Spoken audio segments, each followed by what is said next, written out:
You are listening to the Cycling Podcast Féminin, brought to you by iWalker. Flexible loans built for small businesses. Join 50,000 customers taking on life's twists and turns and scaling new heights with iWalker. If you run a business, find out more at iWalker.co.uk. That's iwoca.co.uk.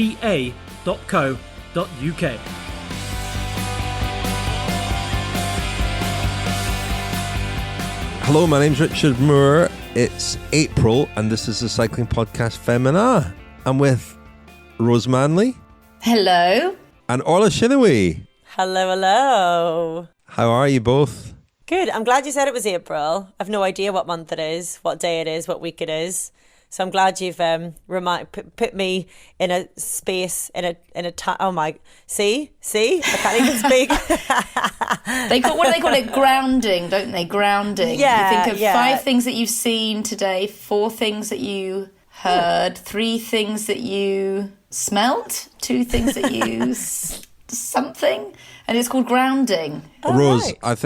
I think Orla's way off the back, and you and I are going to have to be really good domestics bringing her back up. I'll be Tim de Klerk. It's only, what are we? How many seconds in? How many seconds in are we? I've only said about 10 words.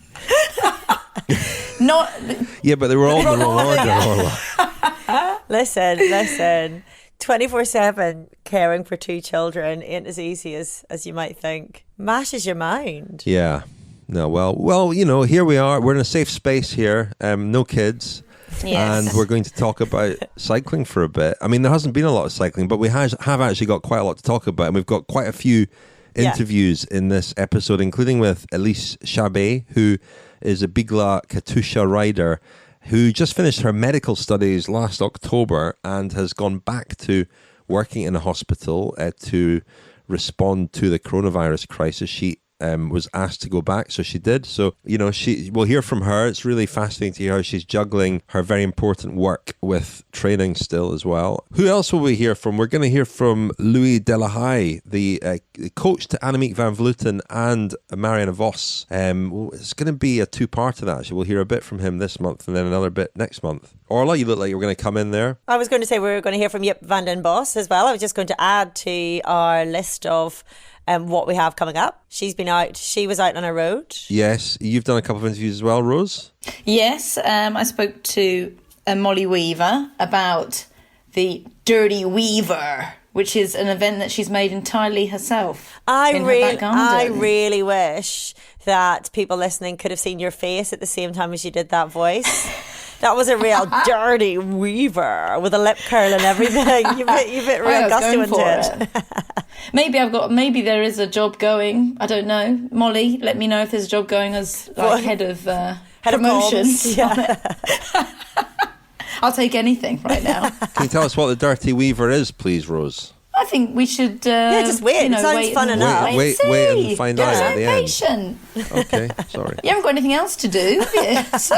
You've nowhere else to be. You might as well just hang on in there and wait to find out. I'm giving away all my surprises. Well, we'll hear all that, but before that, before we get into the news roundup as well, Orla, which might bring us down a little bit, how are you both doing? Generally, apart, you obviously challenges, or there are challenges in looking after 2 young kids. But generally speaking, what are the best things? What have been the best things about being in this lockdown situation? Actually, for me, best things have been hanging out with the kids. You know, it's the hard bit, but it's also been mostly it's been a lot of fun, and because I have to always go away when I'm working, like with you two, you have to spend so much time away from the kids. And I've actually been really conscious of looking back on this bubble as a bubble from the outside, from when it's done, and being aware that I'll probably look back on it quite nostalgically, and all this really intense time that you get to have with the kids is actually also the best bit. So I'm mostly loving that side of it, really. Rose? I enjoy not having to put makeup on in the morning, though I have made an effort today to see your faces. I can see You've gone for a really bold red lip. I was going to Richard. say, I don't Suits think that you. lip colour suits you though. Oh, Really? Sorry. I The think it eyes are suits the good. kind of The eyes are vampy good. look. Yeah. I quite like the coal eyeliner. that's the aubergine curry that I made earlier today, just before we started this call. You just face dived into it, did you? Most people use knives and forks, Richard. But I guess anything goes in lockdown. At the moment, none of that matters. I can eat with my hands as much as I like. Yeah. What have you been enjoying most? Eating with my hands and not bothering with makeup or clothes. I'm wearing clothes now. yeah. but, Can I just say that Richard is fully clothed, and we know this even though we're all seeing each other remotely. But we've inspected him down to his socks actually already.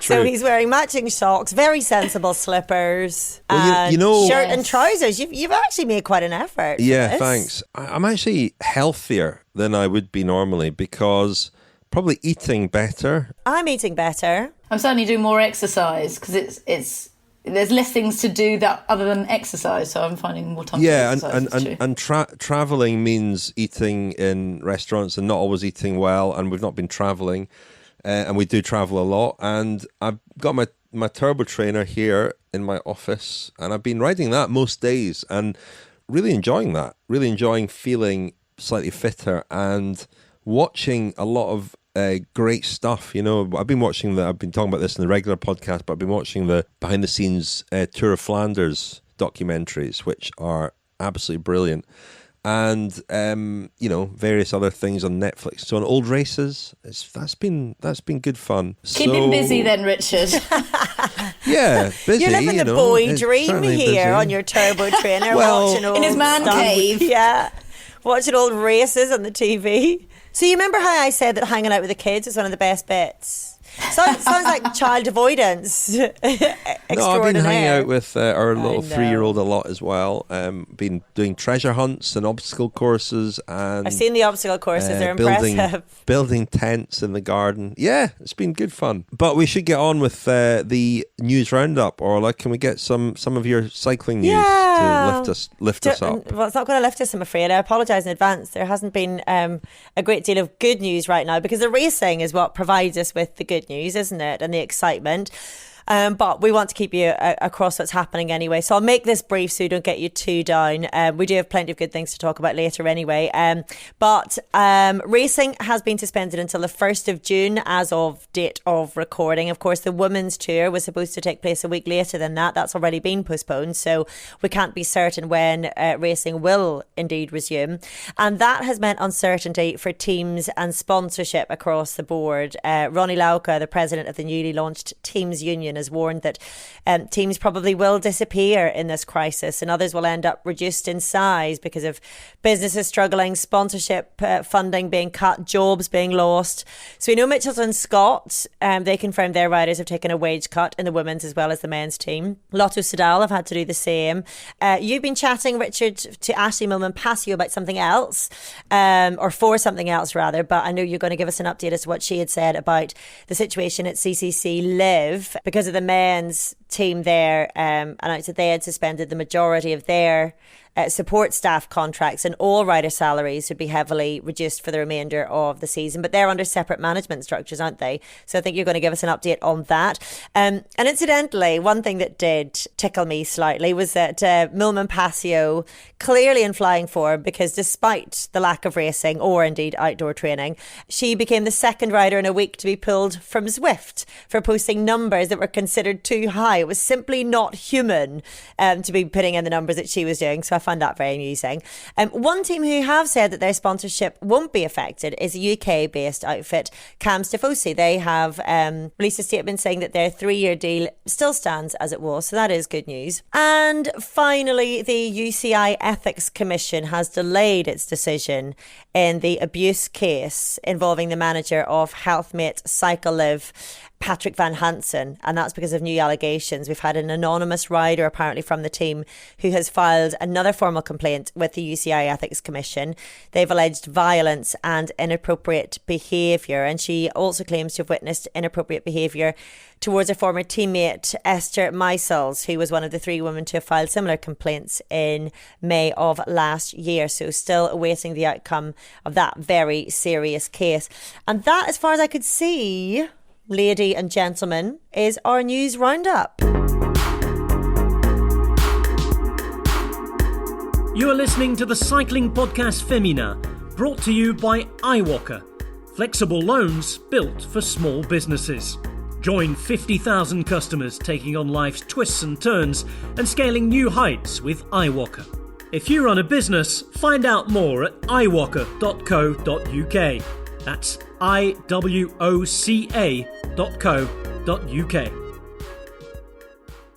So I'm Flora Knight, I'm 17, I ride for Team 22 on the road.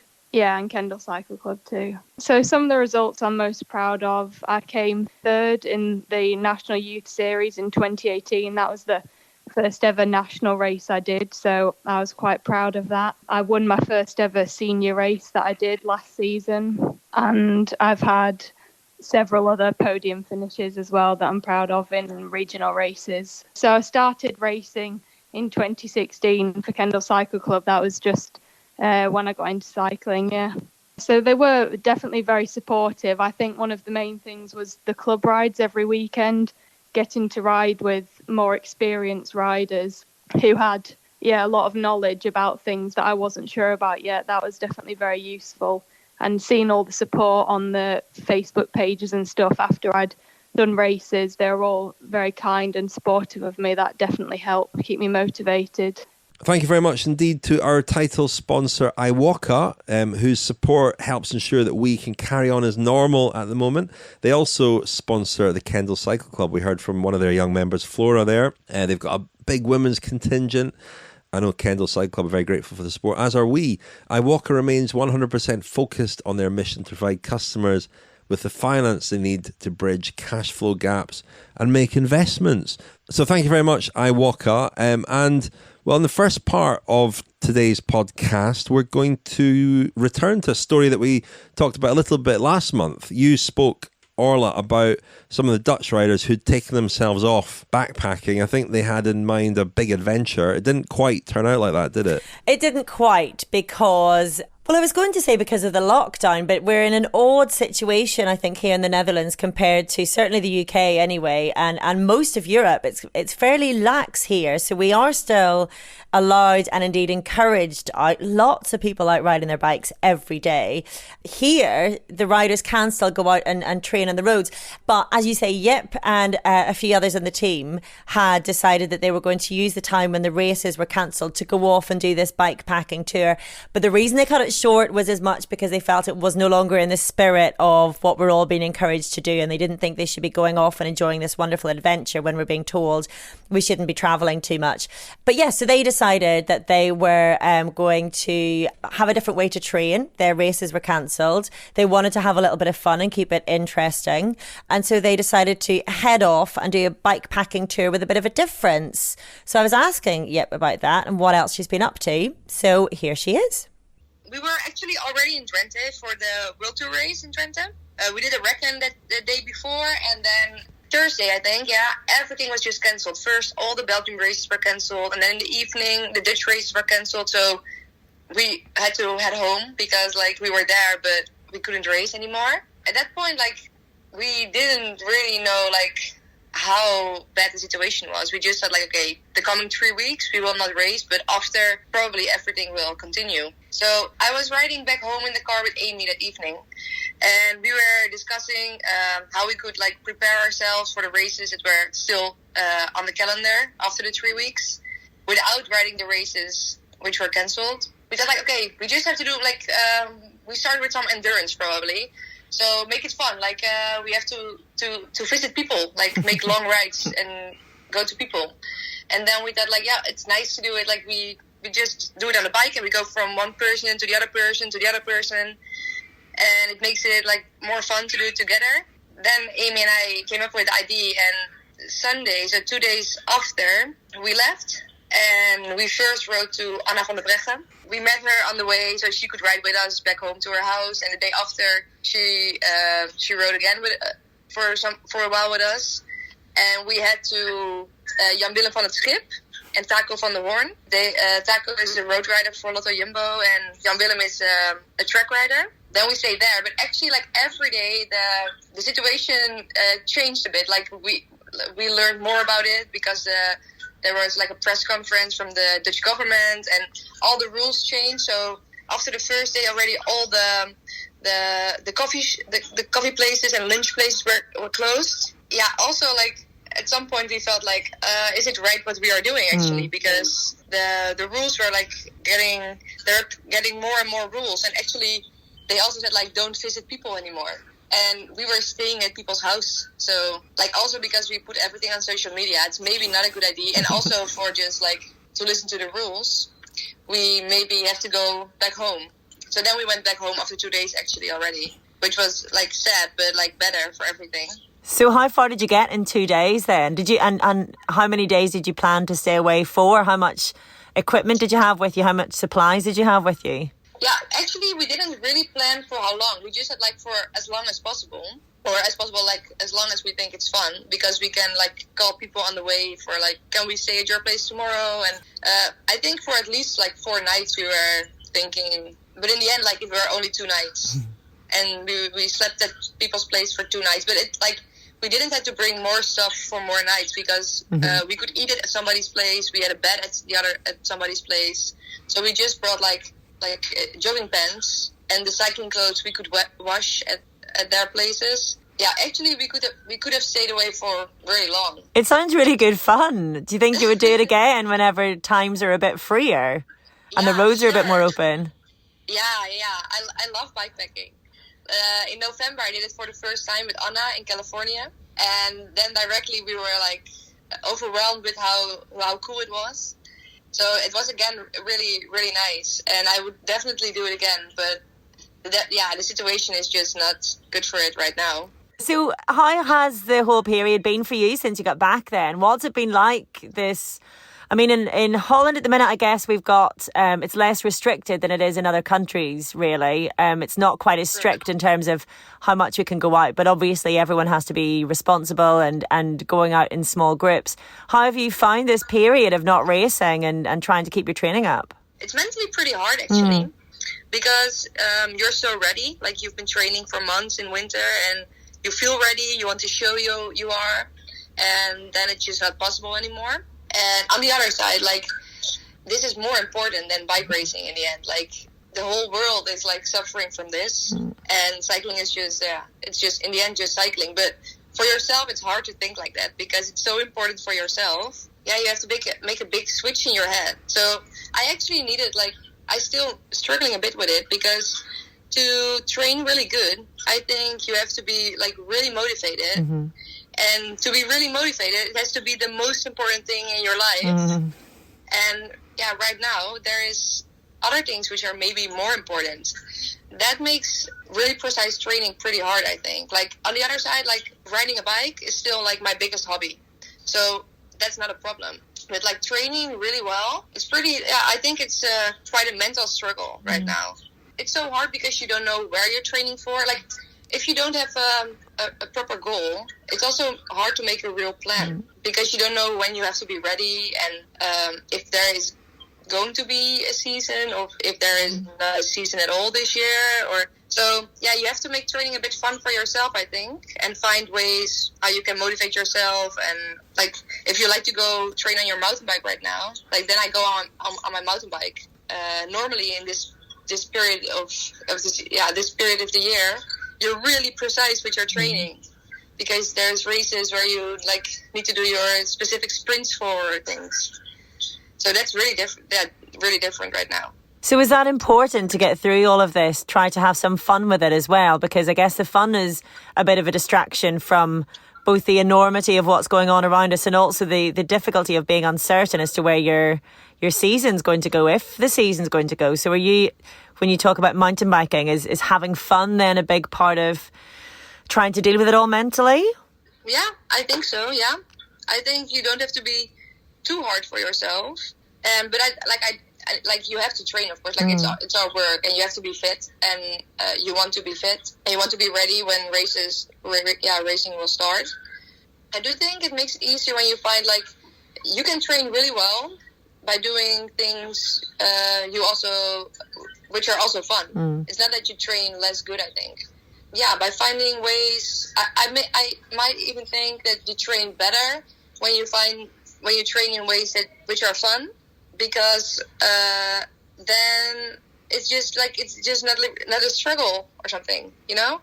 You just have to work on your strength and your endurance. So that's what I'm doing now. So as long as we don't know any date, that's just what I do. And I think what most cyclists do. And apart from maybe mountain biking, what other things are you doing to keep yourself entertained right now? We're all being encouraged to stay at home. Have you rediscovered a love of board games or card games, or what are you doing to keep yourself entertained? Yeah, we're playing games, but we're also like painting walls, and we're cleaning our closets, and we're cooking and baking, and I'm still training, so that's also a big part of my day. Back to the simple things in life then, I guess. The basics. Yeah. It's weird because I think you get pretty creative actually from a period like this. There's so much more time around right now to do other things that you get really creative in finding ways to have fun or filling your time with. Yeah, for example, like we've been together with my housemate, we've been painting cards, and like because we want to support the local farmers. There's a lot of flowers around here. We bought a lot of flowers and we painted the cards ourselves, and we gave them to all our neighbors just to give everybody a bit of like love and also to support the farmers. Yeah, so you're gonna do things like that. So that was Jip van den Bos. I really loved that idea of the bike packing tour. It was a bit of a difference, wasn't it? Going to different riders' homes, staying there for the night, bringing them with them on the next leg of the tour. And she said she'll go back and do it again, I guess. Whether or not the calendar will allow them to do it and take some time off and have some fun, I don't know. But it does feel like it's slightly easier, at least for the Dutch and the Belgian riders, because they are allowed to train outside. So it's not quite as dire as it is for the rest of Europe, where, you know, all the training is done in the home trainer.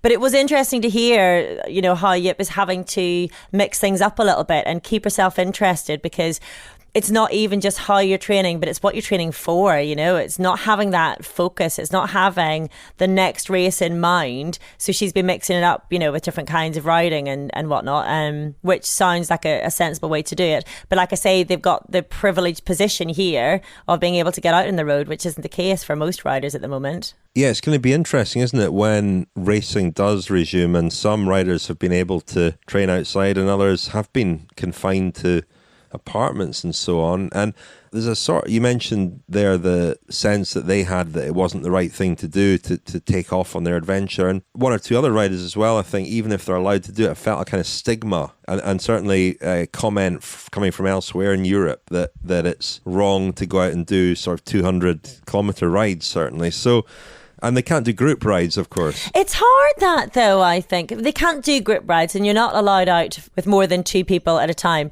But I find it hard that, because you can only really go on the advice of your own government, you know. And I think because we're so international and so connected these days, it's easy for people to cast aspersions or for people to feel guilty. But at the same time, I mean, tentatively, touch wood, the measures here at least seem to be working. But that's because every country is made up of a different culture, you know, with people who manage themselves in different ways. And so the Dutch people do not like being told what to do. And so for them, they will socially distance, that's fine. But it wouldn't work for them to be told absolute lockdown. For example, they're quite an autonomous people, whereas other countries maybe need that more. I think it's a bit unfair on the riders who are allowed out on the road. I mean, I guess they can do it anyway, you know, they don't need to post it on social media, they don't need to share that.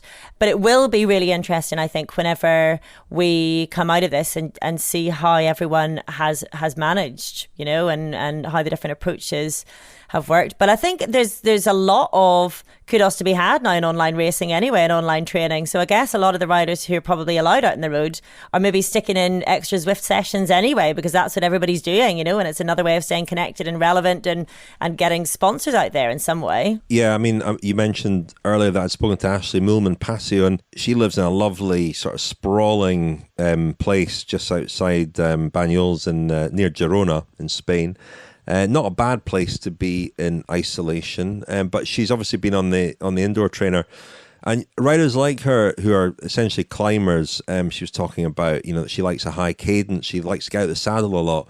And riders like that struggle more, I think, with the indoor trainer, whereas bigger kind of time trialists are used to the monotonous performance and the, maybe staying in one position for a long time and all that kind of stuff.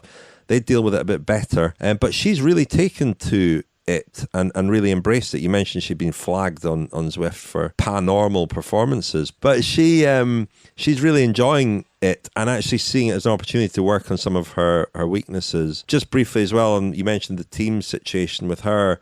She rides for CCC, and as you say, there's a separate management group to the men's team, although they have the same title sponsor. And she thinks that their team will be, it's okay at the moment, and she thinks generally women's teams may hold up better than men's teams, because men's teams are so dependent on, and indeed the contracts can stipulate a certain amount of TV exposure, which women's teams don't seem to have. Women's teams also have much smaller budgets, of course. So it could be that there are more men's teams that go under during this period than women's teams. Who knows? Yeah, I guess it's the only fear is if, the women's side, and I'm not at all saying this is the case, but if the women's side of the men's teams with the women's side adjoining are kind of seen as an easy way to save, a few million by, getting rid of it. I guess that's the only fear, but it's good to see. I'm not particularly a fan of online racing myself, but it's an important outlet to get the sponsors out there and to keep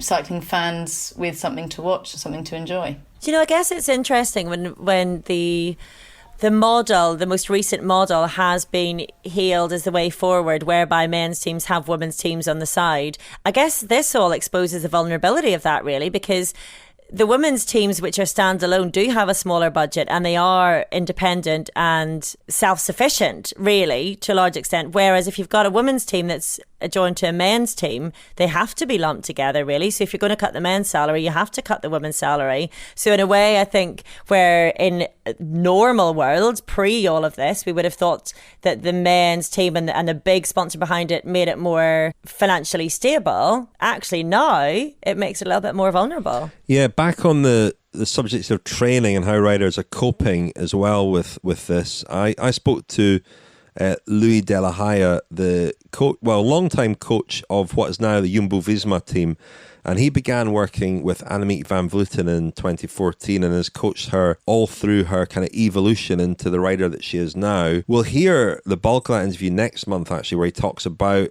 working with Annemiek van Vleuten and how that has developed and about her particular training, because it's quite unusual that in terms of volume and some of the training that she does. But just over a year ago, she began working with Marianne as well, and I was curious to know how that had come about and whether that created any conflict with Annemiek van Vleuten, because they're clearly rivals and on different teams.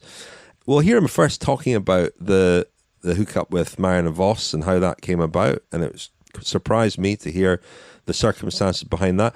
And then we'll hear a little bit about what he thinks about this lockdown and how riders are coping with it. Annemiek played a very important role in the cooperation between Marianne and myself. I mean, Marianne hit the wall a few times, especially in 2015. That's well known. Yeah. And she tried to come back, but every time, not like in 2015, but you hit the wall again. And Annemiek told her, hey, go talk with Louis. Maybe he can help you. And she did that, and it was a privilege and an honor to work with somebody who from this class. She is the best ever. But it was easy to work with her. If she would make her own training program, she would be very, very, very successful. And what she needed is just somebody who once in a while say, hey, take your time off, or who has an idea of planning a little bit more on the long term. That's interesting that I was going to ask about how it worked with working with Annemiek and Marianne, because they're rivals, of course. They're on different teams, and we have a perception sometimes that there's a lot of rivalry within the Dutch team and the Dutch women's team in particular. So it's interesting. Well, I can only talk for Marianne and Annemiek. They're friends. So there's Marianne was really happy for Annemiek when she became world champion. And the other way around, if Marianne wins, Annemiek is happy. So, yeah, I think they deal with this situation very well. Maybe even in 2019, they were the two best cyclists in the world. Well, I mean, Marianne Vos had a great year last year. You must have been very satisfied watching her. Very happy. I was especially happy for Marianne that they could see that she really enjoyed racing again. I mean, she likes racing the race, the tactics and, playing almost. And this playfulness, that was absolutely back because she was able to do it. She was prepared for it, but she had some kind of freshness. Maybe that was lacking for a few years. And yeah, that was nice to see when you see somebody enjoying what she's doing. That's nice to see also as a coach. The main problem in the moment is in Holland. I mean, we have lockdown, but we are allowed to go outside for sports. And the main problem is that there is not a goal. And normally you work towards a goal. That can be the Giro d'Italia or the World Championships, or this year the Olympics. So you know what you are riding for. So now it's about, do you like cycling? Do you like cycling a lot? So this goal is gone. So you try to find new goals. And the way I try to look at it is, okay, we started 2 weeks ago. We're now in the third week. And we say, okay, we're not going to talk about goals, whatever, for 1 month. It will be 3 weeks of training. And next week will be a week with recovery, like we normally do. Week 1, 2, 3, volume. Week 3, volume down, easy week. And then we see what happens and how long lockdown is going to last, etc. And like I see it is from yes, we have a training schedule, but it's very flexible. If you want to change days based on the weather or whatever, you change things. Be flexible in your program. And I see it more like you had a rest period at the end of the year, and then you start training again. Let's say the content of this period is like that, only it's with a flying start. We don't have to start with 8 or 10 hours a week. We can do normal training more or less because, we came from a very good situation. We didn't have rest. So not too much intensity, nice rides, also use the mountain bike, or in Marianne's case, she was on a cyclocross bike. Yeah, do things you normally never do. And what you see now, and I can see that with Marianne and with Annemiek, but also with the triathletes, they're dealing very well with the situation. Triathletes today are riding a 200-kilometer ride, not because it's good to do that, but just they say, hey, I want once in my life, I want to do 200 kilometers on the bike. They never do that because there is no time for it in the triathlon season. Now there is time. Okay, nice challenge. That's the goal, not that race. We don't know if it's even gonna be there or not. Is the mental aspect just as much of a challenge? Absolutely. Yeah, I think it's more a mental than a physical aspect. I mean, if the riders can train, let's say, 20 hours a week now for a longer period of time, as long as this lasts, at the moment we know there is going to be a race, we only need 4 weeks to be in the top shape because their base is excellent. Because they do 20 hours a week on the bike, even if they don't do sprints or efforts or whatever, just be on the bike. But if you go off the bike for 4 weeks, then you get detrained.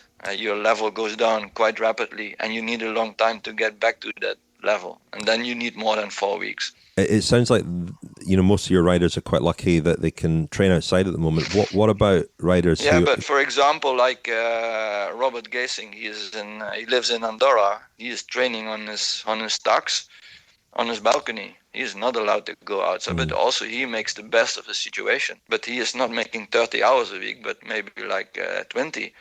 Which although keeps him fit. He's doing quite a big volume, isn't he, as well on his trainer? Yeah. How much of a problem is that in a physical sense? How good a substitute is the indoor trainer for riding on the road? Yeah, I think it's a very boring but effective way of training. So I think it's a good training. If you can deal with it psychologically, then even if you have to train on your balcony, and Robert is dealing very well with it, and once in a while you do like a Swift race or whatever, I think he is still fresh and making the best out of the situation. And how are Annemiek and Marianne dealing with it? Are they just quite sort of accepting of the situation and waiting patiently? Absolutely. Yeah. Both of them are accepting the situation. Yeah. And looking ahead in both their cases, maybe, but particularly Annemiek, to Tokyo in 2021 now. The question is not what can't we do, but what can we do? Now, we can go outside. The weather is nice. We can do different things. You can train skills. Maybe you think, hey, I want to even get used even better than I'm still now. I'm more comfortable on my time trial bike. Okay, go on the time trial bike. So it's all small goals they set themselves, or learn new things on a cyclocross bike, which Marianne is doing now. They both accepted that there will not be races, but they both like cycling. So it's nice to go outside on your bike. And that's where it all starts. And I guess what makes great athletes is they're quite good at making the best of a situation as well. Oh, absolutely. Yeah. All world-class athletes are very resilient. I think that is a trait they all have. Otherwise, you wouldn't be the best, because there is no straight path to the top. Well, and from the best we know that, because it's written down in every magazine. But everybody has that. So there are crashes, you get sick, disappointment, etc., etc. And I think the ones who are dealing the best with this, also with the corona situation, in the end, they will be successful. Chute à l'arrière du peloton. Cycling Podcast team car at the back of the pack, please. Do you fancy a little pick-me-up? Yes! Who doesn't? Woo-woo! We all deserve one at the moment. Stitch Fix is an online personal styling service for men and women, where an expert stylist picks clothes just for you based on your taste, size and price preferences, and sends them straight to your door. Perfect if you want to discover something new, or if you don't like clothes shopping, or you want to look as great as Rose in her Stitch Fix outfit. Woo-woo! That doesn't really work in audio, yeah. Rose, the Rose little is doing dance a little there. silent dance, which is beautiful to look at. Hypnotic. But I feel like Just imagine we need commentary. listeners. Traditional clothes shopping isn't an option for any of us at the moment, but Stitch Fix are here to help you treat yourself without needing to leave the house. Stitch Fix personal stylists, who all work safely from home, are ready to select you 5 surprise items to hopefully put a smile on your face when we all need it the most. It's easy and actually really fun. You go to their website, complete a style profile about your clothing preferences, shapes, sizes, and what you like to wear. Then it's over to your stylist, who'll hand select and send to you 5 items of clothing and accessories, which you discover when they arrive at your front door, along with a nice card including outfit inspiration and style tips. Try everything on, keep and pay for what you like, send back the rest. Delivery and returns are free and includes an option-free home courier pickup, particularly ideal at the moment. Stitch Fix have also extended their try-on window from 1 week to 6 weeks, so you've got extra time to send everything back, which again is pretty handy at the moment. The best bit is that you pay just £10 for your stylist time, which is redeemable against anything that you keep. If you fancy giving yourself a treat at the moment, then go grab a cuppa, maybe a cheeky biscuit, and get Or started 5, with Stitch Fix. if you're me. Or a pie. Usually. No pies, to not a pie. 5 biscuits. Okay, Packet of go biscuits to and a pie. stitchfix.co.uk/cycling right now. That's stitchfix.co.uk/cycling. Now, we heard from Louis Delahaije in the last part, talking about how he came to work with Marianne Vos. He was it seems that Annemiek van Vleuten introduced them. They knew each other anyway, but she recommended that Vos begin working with Delahaije, which is interesting, I thought, and certainly had great results last year, because Vos was back to near her best. You know, that was the best we've seen of Vos for some years. So clearly that relationship is working well. And I thought it was interesting as well, talking about how the riders are dealing with the lockdown and managing their training. And he said what you said earlier, Orla, that the biggest problem they all have is that they don't really know what they're training for at the moment. I thought it was also interesting what he said about doing it for the love of cycling, which I think really ties into what Jip van der Bos was trying to do, and I'm sure that would have, come across to you all, about not being able to just cycle because you want to win something or you want to help your teammate to win something, but just cycling because you love it and you enjoy it. And I think that's something remarkable and something that we should, hold on to in uncertain times. Yeah, I think it's a good point. I think that, speaking again to Ashley yesterday, she was talking about the craving to ride outside again, and if nothing else, I think everybody's realizing what it is they really do enjoy. And professional bike riders, some of them maybe who are caught up in the routine of training and racing, are probably realizing afresh now just how much they love being outside riding their bikes. Can you imagine how excited everyone is going to be when we're back racing again? You know what I mean? Like, when you think of how everybody just, much as anyone loves the sport, there is a routine to all of it, and everyone plods along because one season resembles another. We've got the same races, the same feel every year, and you can't help but take all of that for granted because with certainty when a race is going to be run, what the character and the feel of that race is going to be. What you don't know, things like the weather and who's going to win and whatnot. But suddenly all of that's going to feel fresh, and I don't know, I think there's going to be a new gratitude from everybody just being able to get out riding again and racing and watching racing. And I mean, I think it's going to be quite marvellous, really. Can you imagine? Can you imagine how excited even Richard is going to be? No, come on. Miracles don't happen like that. There could even be a spring in my step. Well, I know, I think there will be. I think there will be a little skip. Full of joys. Yeah. Might even break a smile, Orla.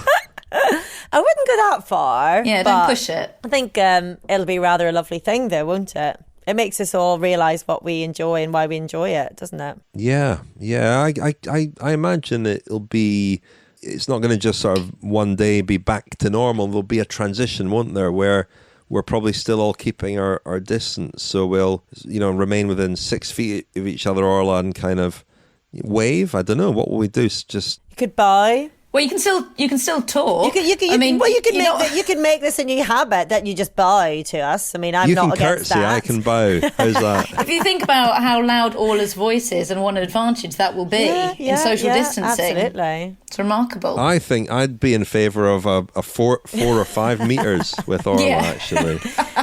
Do you know, these kinds of crises, though, always bring new unthought about talents to the fore. Do you know what I mean? It's like, and there's always a survival in a weird way that you didn't appreciate before. So it's the most adaptable, the most flexible, whatever it might be.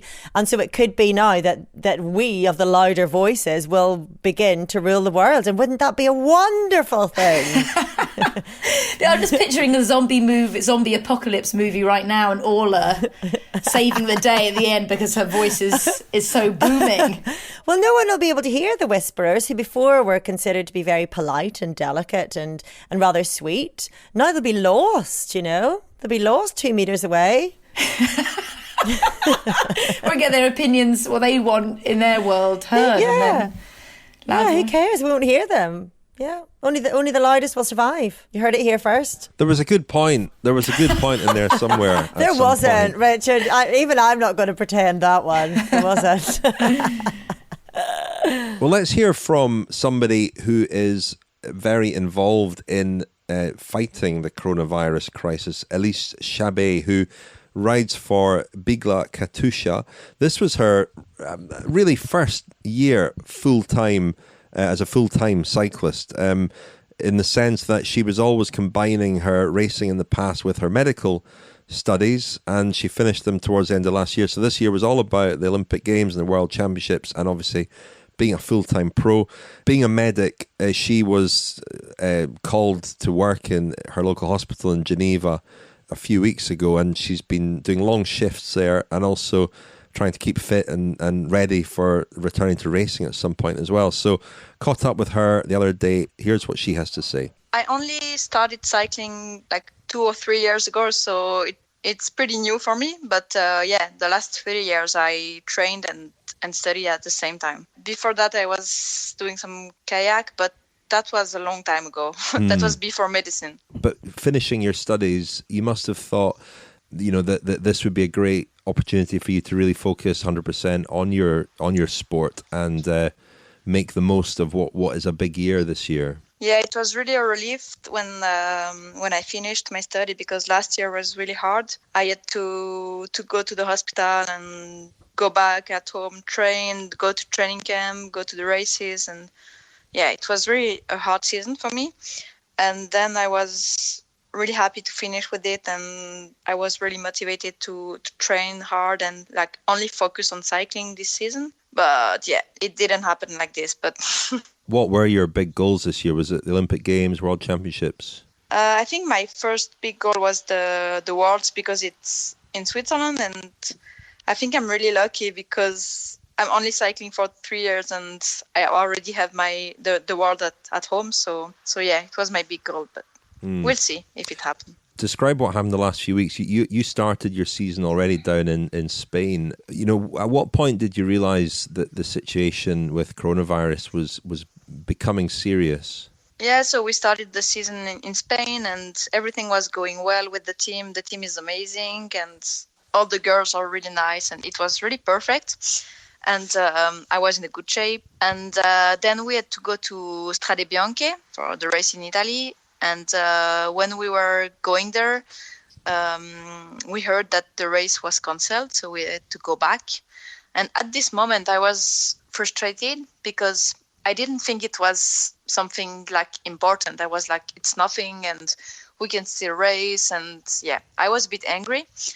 But then when I went back in Switzerland and after 2-3 days, I knew that at the hospital it was like really bad. Like all the doctors were stressed and they really needed some people to help there. So then I knew it was important. Yeah. And how did it come about that you went back to work there? Did you get in touch with them or did they get in touch with you? Yeah, one of the chief was my teacher last year, and he knew that that I was cycling at the moment, and he called me to take some news about me, and he told me that they really needed some people at the hospital, and if I didn't know what to do, I could just come like for 2 weeks and do something there. And first I didn't want to because I was really focused on cycling and I really wanted to keep training and hard, and I didn't want to work.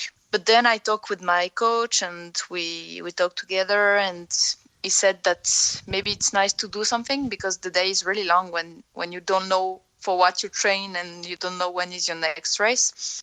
So I called back the doctor and I told him that I'm interested to do this. So then he told me, okay, it's nice and you want to start tomorrow? Then I was like, okay. I was surprised that he asked me already to start the day after, but yeah, then I did it and I'm happy with my choice now. How has it been doing that work, and what has your work entailed? So I'm in general medicine, but now all the hospital in Geneva is COVID, so it's with the virus. So I can have like 9 patients at the same time. But not at the moment, we are a lot of doctors and everything is under control, I think.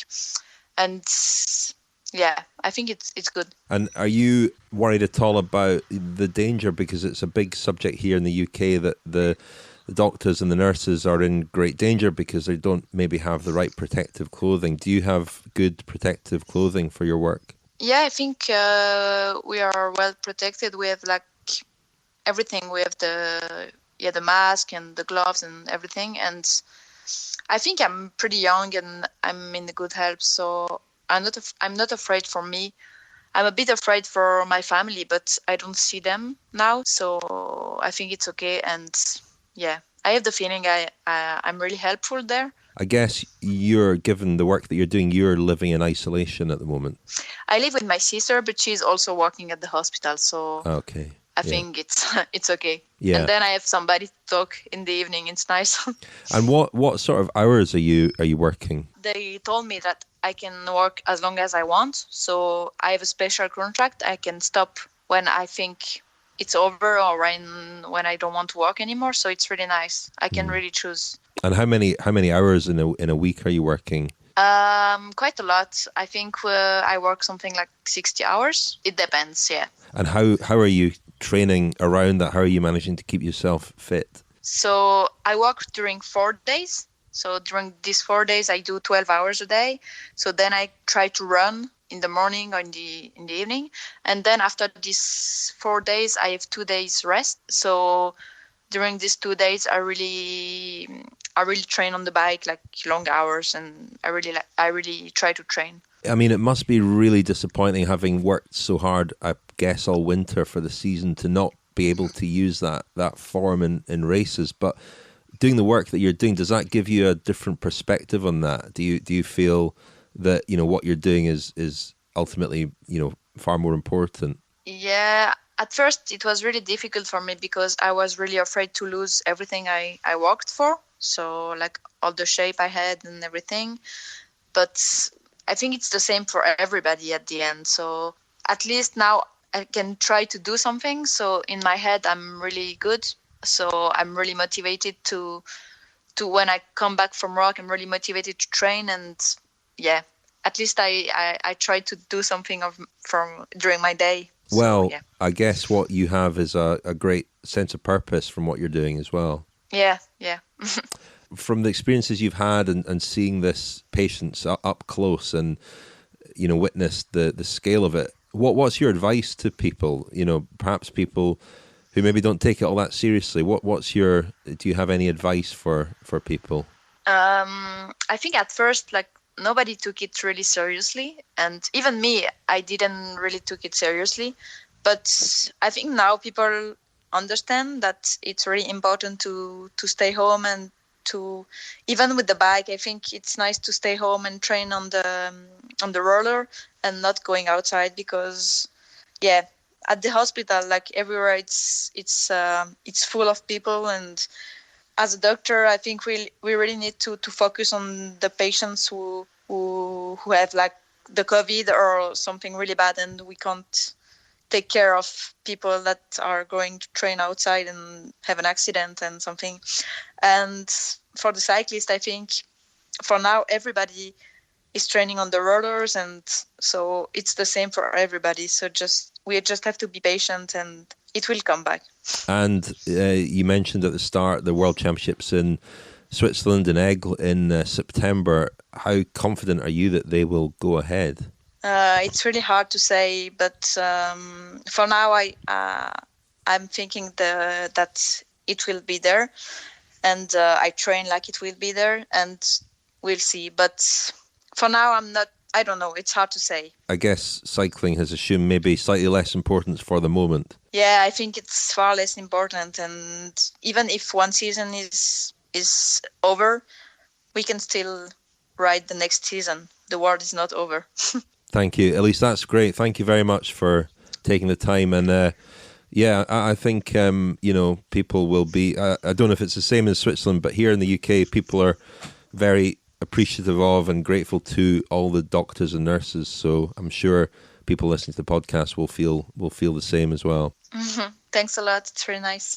Thank you, and good luck. I hope we see you on a bike again soon as well. Yeah, thanks, and good luck to everybody. The Cycling Podcast Féminin is supported by Science in Sport. Science in Sport, fueled by science. Thank you very much indeed to Science in Sport for their support of the Cycling Podcast and the Cycling Podcast Féminin. You can get 25% off your Science in Sport products at scienceinsport.com with the code SISCP25. I also want to mention that Science in Sport are doing their bit during this coronavirus crisis. They've introduced complete meal solutions designed to ensure that key workers are fueled so they can continue their efforts. Science Sport have also provided £100,000 of products to partner charities and hospitals across the UK.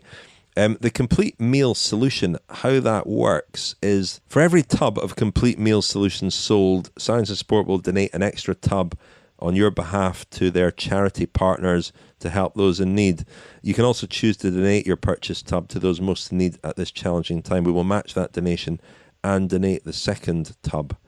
So go to scienceinsport.com for information on that as well. And thank you to Science and Sport Good on you, Yeah. science and sport. Yeah, That's exactly. wonderful. Absolutely. So, listen, in this final part of the Cycling Podcast Féminin, actually, before we get... We're going gonna to get get dirty. Before we do that, actually, just a quick mention... You sound so clean saying that, Richard, by the way. We're going to get dirty. Oh, come on. Don't change with my a Scottish accent. twang. I just a little mention for the latest episode of Inside the Peloton with Mitch Docker, which is on the Cycling Podcast feed now. The latest episode is an interview that Mitch has done with Ella Harris, who rides for Canyon SRAM and won the Zwift Academy a couple of years ago. So he thought it would be a great time to catch up with her and, given her history and her experience of using Zwift on the indoor trainer. That's a really interesting chat. They all are with Mitch. He's brilliant. So check out the latest Life in the Peloton with Mitch Docker on the Cycling Podcast feed. Now, what have we got in this part, Rose? Well, The big reveal. dun dun dun. Well, I'm going to let Molly talk more about it, but Molly Weaver, formerly of Team Sunweb and of Trek Drops, had planned this year to be a bit of a transition year, going from road racing to doing ultra endurance events. So, kind of a variety of different terrains, including a big gravel event that happens in Northumberland. I think it's Northumberland, called the Dirty Reaver. I feel like you have to say it with American. No, it's not an American event, but you have to say Dirty Reaver. That sounds With vocal fry. Yeah, As Reaver. well. Yeah. Obviously, that was meant to happen in April. That is obviously not happening anymore. That's been postponed till September. So Molly, well, not exactly Molly, you'll find out more, decided to make an event of her own in her garden, or really technically her family home's garden. And it's... Well, I'll let her explain, but the amount of work that's gone into this before it even happens. Happening on the 18th of April, she's going to ride this, what should be 130-kilometre gravel race in her garden. And in order to do this, it means actually buying gravel and putting the gravel down in the garden and knocking out massive concrete blocks. But I'll let her explain more. This is inspired by the guy who ran the marathon on his balcony. That's where so it's his fault, really. This all came from him. We'd just learned about this guy who ran the balcony marathon, and my dad then said, "Oh, someone should do something on their bike." And we were like, "Oh yeah, but everyone's doing something on their turbo. Like you can't really do like a balcony marathon equivalent." Then he was like, "Oh, wouldn't it be funny if you rode the Dirty Reaver in the garden?" And I was like, "God, that would be funny. And we could call it the Dirty Weaver." And then it was funny for like a day. And then he like fully committed to it, somehow convinced me to commit to it. I then like publicly said I was doing it. Now I'm riding 130 kilometres in laps of my garden. So really, it's just a whole chain of men with bad ideas that has led you to this decision. I think this was him wanting someone to do something funny and a bit ridiculous and it not be him. And he, when like a parent especially can like suggest something and like as they suggest it, you're like, yeah, that does sound amazing. And like you think they would never like steer me wrong. Yeah, surely. Come on, they brought you this far. Yeah, they have my best interest. So I just thought this is going to be great. And in my head, like it's not a big garden, but in my head, it was going to be like 1 kilometre a lap. I don't know why I thought that. So I was like, that's not even that bad. Like, it's like 130 laps. Like, that's not even that bad. Then I measured it, and it was 100 metres. And I was like, oh, suddenly it's like thousands of laps. And it got less funny. So at what point was it that you actually sat down and did that calculation? Like, how many days since making the big announcement that the Dirty Reaver will now be the Dirty Weaver in your back garden? So we first discussed it when we thought it was like 1 kilometre. Then we just measured it like arbitrarily, like with a Garmin and like GPS, but that's quite inaccurate because it's like so small an area that it's not that accurate. And it was roughly 100 metres. Originally I was going to do like the big Dirty Reaver, the 200-kilometre one, because we thought it was going to be 1 kilometre a lap. Then we sat down and thought, right, it has to be in daylight hours because let's not be like dangerous and stupid about it. So we did a lap and it took like 45 seconds to do a lap because it's really slow riding around your garden. Then we were like, okay, let's do the 130-kilometre one because that'll definitely be achievable. Definitely. So I'd already committed to that. Then I decided we should measure it formally. So I got an extension lead that was 10 metres because I didn't have a ruler, and walked around my garden with an extension lead doing this lap. And it came out at 117, which is 1,111 laps. And that's when it became more daunting to me. Yeah, that's a lot of laps. I just love It's really a lot. Yeah, I love the level, the professionalism. Everyone thinks of road cycling. They might think of like Ineos, all their really precise measurements. And here we have Molly Weaver with an extension lead that's probably about 10 metres. Yeah, just on my own in the garden. So good. Well, tell us a bit about the Dirty Reaver, what the actual Dirty Reaver is like and how you are creating those conditions in your garden. So the actual Dirty Reaver, not having ever done it, because I was going to do it and I'm now not. Yeah. It's a gravel event, I'll call it. Some people race it. I was going to race it, but you can't just ride it. The longest one's 200 kilometres. Then there's the Dirty 130, which is what I'm doing, 130. Then I think there's a shorter one than that, and it's all on like gravel, like proper gravel roads, so not like forestry and stuff. Like it's all on gravel. So we don't have obviously a gravel road, but the perimeter of the garden is gravel. Like it's only going across a bit of grass because it's not actually a very big grass area. But then it goes across the drive, and then like up against the fence line, we're creating a gravel. I'm going to say 70 metres. That's a random guess. So it's going to be. How many extension leads is it? Is the big question. It's about 7 extension leads. So it's going to be. You are kind of getting the balance of terrains in there for this. Yeah, at the moment we're just trying to make it a quicker lap because it's so slow. Like you think you would be able to do 100 meters quite quickly, but because it's like not made for riding on, you're like into a corner, into a hedge, into like a bit of grass, onto the drive. Like it's really slow. It would be faster to run it, surely. Oh, probably. Yeah.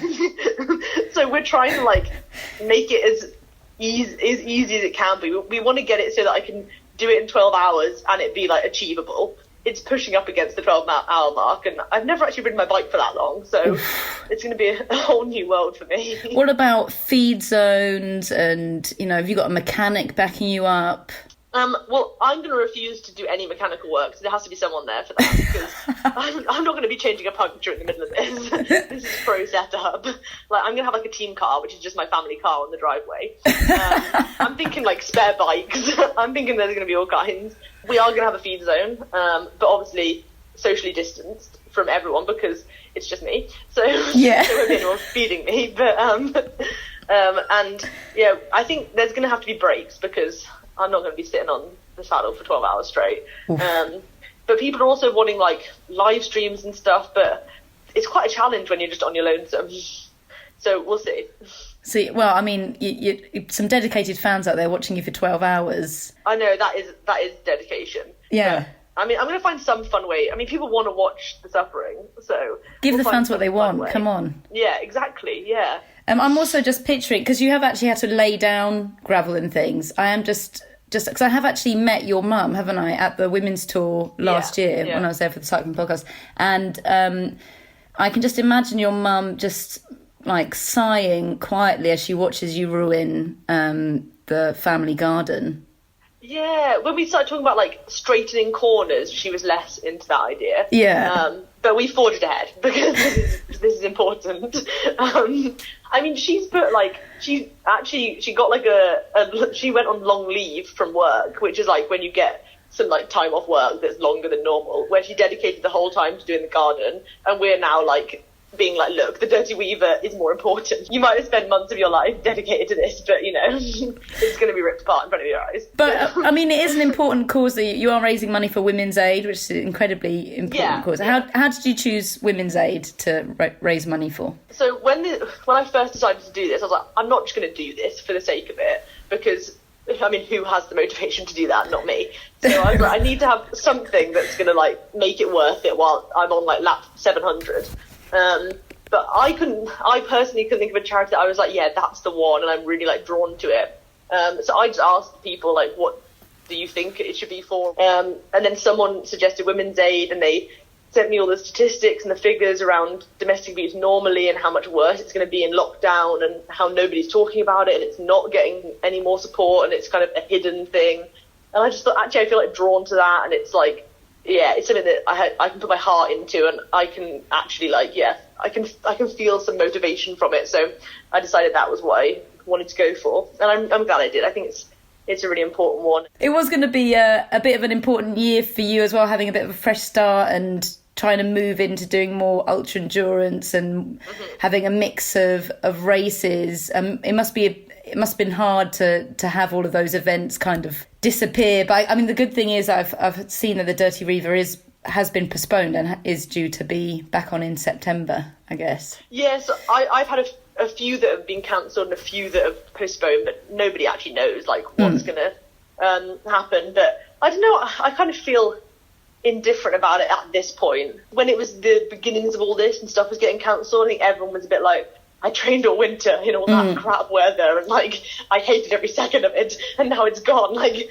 I think there was that kind of initial like selfish feeling, but actually in the grand scheme of things, there's another next year. I can do them another time, and kind of there are more important things going on. So I kind of don't really feel anything towards it anymore. I think, yeah, what will happen, and like events are making the right decisions, and people are making the right decisions, and yeah, I agree with the fact they're being cancelled, so I can't then be bitter about it. So yeah, I'm pretty fine with it, really. I mean, effectively, you'll have done the Dirty Weaver and the Dirty Reaver. There is a chance that you'll do both by the end of the year. I could do the double. The famous, and the only person ever. The gravel monuments that are the Dirty Reaver and the Dirty Weaver. Exactly. Well, Molly Weaver there, what do we make of that? Insanely brilliant.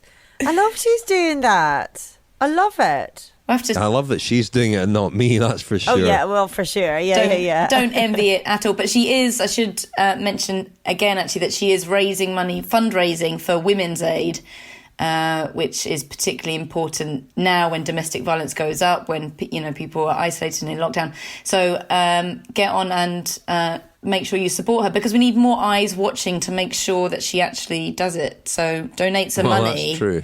And that can be the weight on her back that forces her around that 100-metre loop 1,000 and whatever times.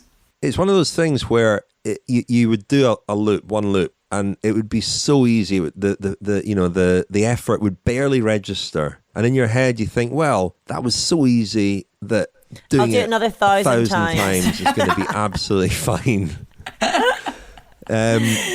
But yeah, it will get a bit. I mean, by sort of loop, probably by about 72, you're going to be on your knees, I would imagine. And it's Molly, like the worst version of the hour record, you know. A bit like the hour record, but much like longer. The hour record times 12, really, and on gravel.